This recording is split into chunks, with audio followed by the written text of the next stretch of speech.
Have you ever been ghosted before?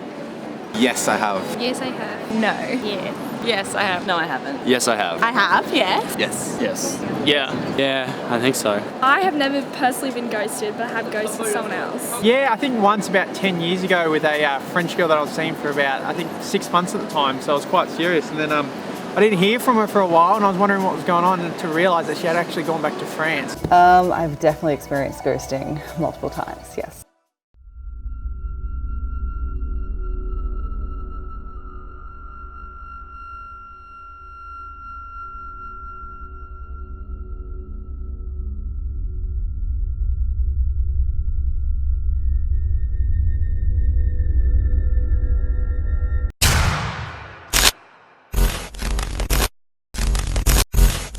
My name's Tracy, I'm from Brisbane, and currently I'm using Tinder and Bumble for dating.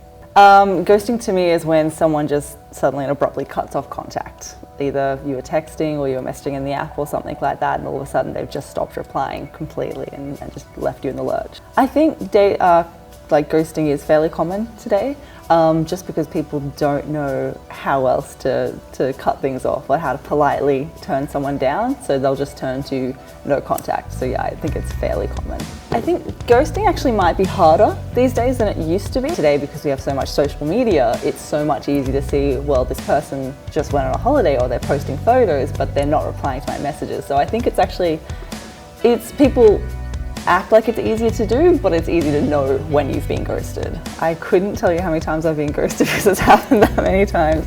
I think the first time it happened is I went out on a date with this guy. We had a really nice time. He said he would call me, we'd swap phone numbers, kiss goodnight, everything like that.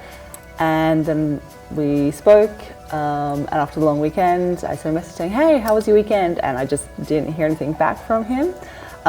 Because it was the first time it ever happened, I was confused. I didn't understand. I was like, maybe he lost his phone. I was coming up with excuses because he seemed like such a good guy. And then I realized, no, he's just not into me, so he's just not going to reply rather than politely turning me down. And it sucked. It wasn't great. So I think the first time I got ghosted, it did bum me out and sort of make me question things, and it was a bit of a blow to my confidence. But now when it happens, I don't take it personally. The more often you get ghosted, the less it matters. You just realize that the kind of person that would ghost you isn't the kind of person that's worth your time. So yeah, it gets easier the more it happens. A couple of weeks ago, I went out with a guy. We had a really nice date. It was great, it was late. We both were like, okay, let's go to our separate homes. Kiss goodnight, and then he messaged me first to say, hey, I had such a good time, I really want to see you again, it'll be great. It's like, cool, okay, that sounds good, let me know. And I just didn't hear from him again. If you didn't actually want to see me, then why send that message? I would have preferred to be ghosted in that instance. But to give that false hope, that's where I have a problem with ghosting. It's people think that it's polite to pretend to have an interest in someone. And then I've had instances where I've matched with someone on an app, we've exchanged phone numbers, we've texted for a while, organised a date, and then they've ghosted me. So before I've even had a chance to actually impress them in person, they've decided, no, I'm not into this.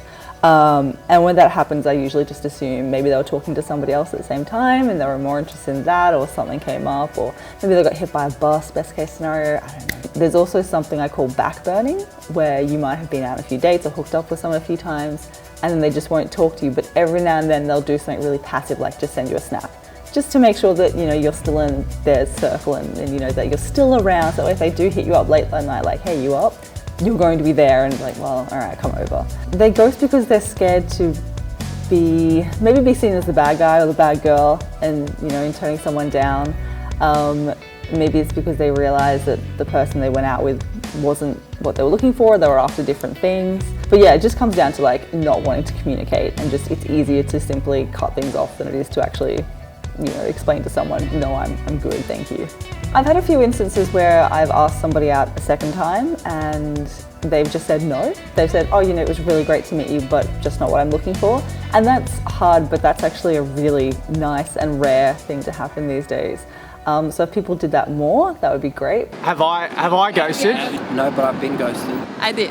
No, I haven't. No, of course. No, hopefully I'm a better person than that.